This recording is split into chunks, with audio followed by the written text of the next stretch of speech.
हरे कृष्णा। ओम योगेश्वराय नमः।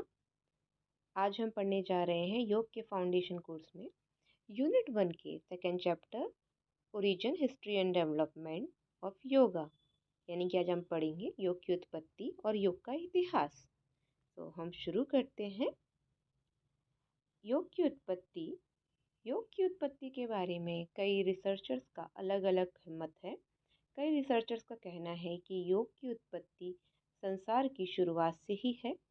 कुछ स्कॉलर्स का कहना है कि योग 5000 साल से किया जा रहा है और कई स्कॉलर्स ये कहते हैं कि योग विद्या 10,000 सालों से भी पुरानी है।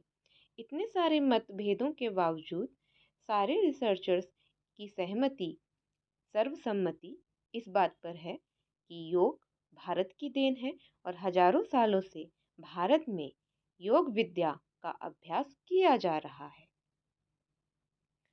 फाउंडर ऑफ योगा हिरण्यगर्भ को कहा जाता है।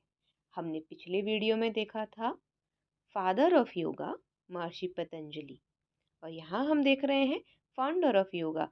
याद रखिए, जब क्वेश्चन आता है फाउंडर और फादर ऑफ योगा में तो इसमें कंफ्यूज नहीं होना है। फाउंडर ऑफ योगा कहलाते हैं हिरण्यगर्भ और फादर ऑफ योगा कहलाते हैं महर्षि पतंजलि।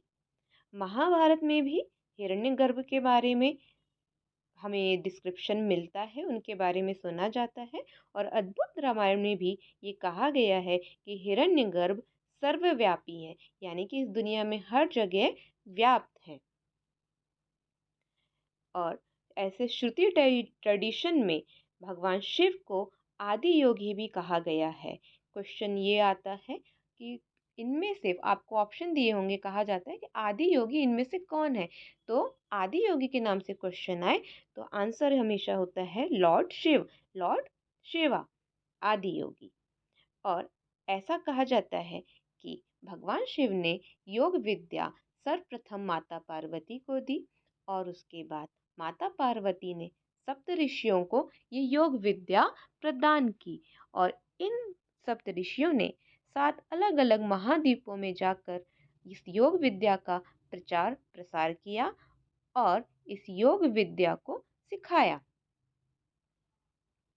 अब हम ये देखेंगे इस स्लाइड में कि योग विद्या का विस्तार किस तरह से हुआ। सबसे पहले तो ये हमें जानना जरूरी है कि योग विद्या में जो भी विद्या का आदान प्रदान होता है वो होता है गुरु शिष्य परंपरा में।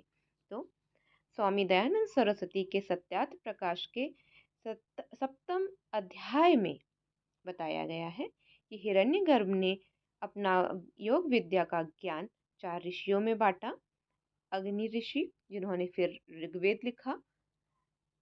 वायु ऋषि, जिन्होंने उस ज्ञान को यजुर्वेद में लिखा। आदित्य जी ने सामवेद, अंगिरा ने अथर्ववेद लिखा। और इन चारों ने ऋषि ब्रह्मा को ये योग विद्या प्रदान की। और ऋषि ब्रह्मा ने विष्णु, शिव, वशिष्ठ, अगस्त्य ऋषि एंड नारद जी को ये विद्या प्रदान की। अब हम देखेंगे इतिहास और ऐतिहासिक प्रमाण, साक्ष्य। कई तरह के जब सिविलाइजेशन हुए हैं, फॉसिल्स जो हमें मिले हैं, जैसे सिंधु घाटी सभ्यता या हड़प्पा या मोहनजोदाड़ो की सभ्यता, उसमें भी ऐसे कई हमें साक्ष्य मिले हैं जिनसे प्रूव होता है कि योग बहुत ही प्राचीन विद्या है। और हमें, जैसे कि आप देख सकते हो, ये फर्स्ट एंड सेकंड पिक्चर में एक योगी है, एक पर्सन है जिसकी स्पाइन बिल्कुल स्ट्रेट है और दोनों हाथ नीज पर रखे हुए हैं। और ये हैंड का नीज पर इस तरह से प्लेसमेंट केवल यौगिक पोस्चर में ही आता है। तो ये कहीं ना कहीं सिग्निफिकेंट है कि दैट टाइम योग प्रचलित था। हम नेक्स्ट स्लाइड की तरफ मूव करेंगे तो ये देखिए, एक कंकाल मिला था, एक स्केलेटल मिला था, जिसमें वो स्केलेटल ने समाधि ली हुई है। और समाधि केवल योग विद्या का ही पार्ट है। आप देख सकते हैं इस स्केलेटल के जो नीज है वो कैसे है, पद्मासन की स्थिति। और पद्मासन का जो पोस्चर है वो केवल योग विद्या में ही आता है। तो इससे ये प्रूव होता है कि योग बहुत ही ऐतिहासिक है।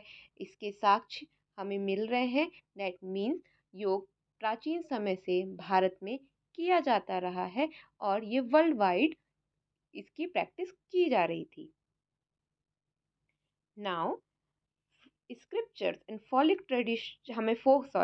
फोक ट्रेडिशंस में भी योग के बारे में डिस्क्रिप्शन मिलता है, चाहे वो वेद हो, दर्शन हो, महाभारत, रामायण, शिवा, वैष्णव और तांत्रिक ट्रेडिशन में भी योग के बारे में हमें जानकारी मिलती है।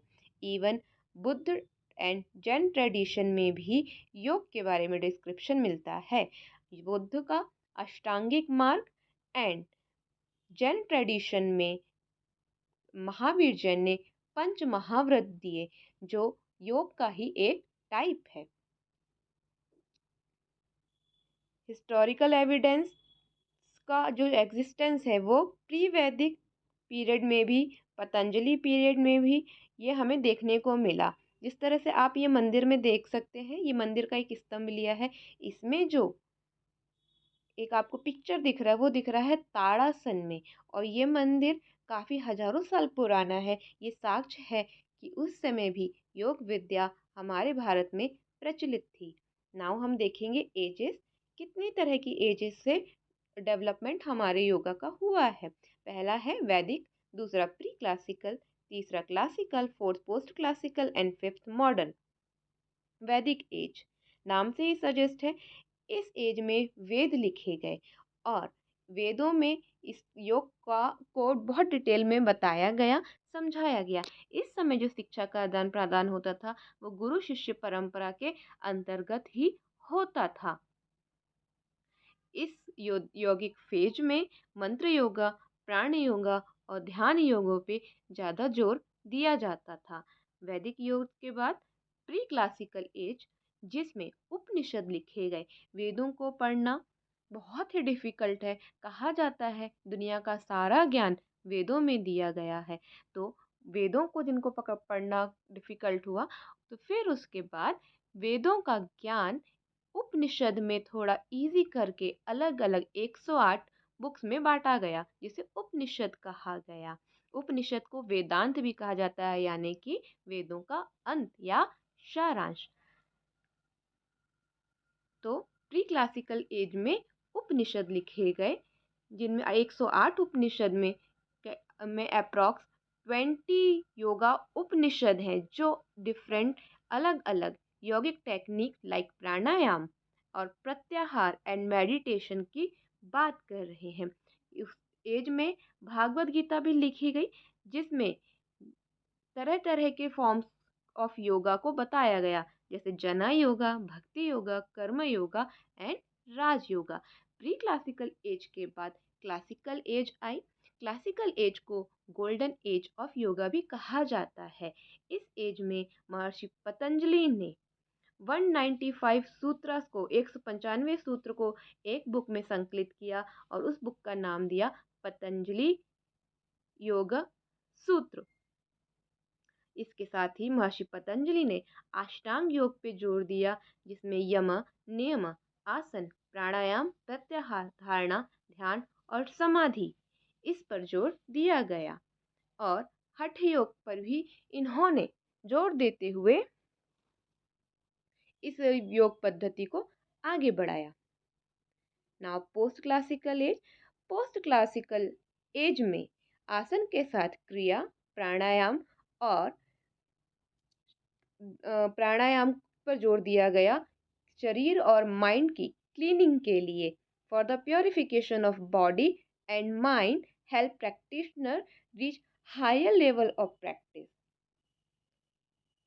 इस एज में यानी पोस्ट क्लासिकल एज में शरीर और मन की प्योरिफिकेशन पे ज़्यादा जोर दिया गया और ये कहा गया कि जब हम इन दोनों को क्लीन करते हैं तभी हम हायर स्टेट ऑफ योगा पे पहुंच सकते हैं। इस एज में जो भी आचार्य हुए वो थे आदि शंकराचार्य, रामानुजाचार्य, माधवाचार्य आदि। और इसके साथ ही इस एज में भक्ति योग पर भी जोर दिया गया, जिसमें जो संत थे वो मेन थे Surdas, Tulsidas and Mirabai. Pre post classical age के बाद आई मॉडर्न एज। इसमें इस एज में सबसे ज़्यादा जो श्रेय जाता है योग को लाने का, वो कहला दिया जाता है स्वामी विवेकानंद जी को, जिन्होंने विलुप्त हो रहे योगा कल्चर को वेस्टर्न कंट्रीज तक पहुंचाया शिकागो सम्मेलन में 1893 में। आज जो वेस्टर्न कल्चर जो हमारे योग को अपना रहा है, वो स्वामी विवेकानंद की ही देन है।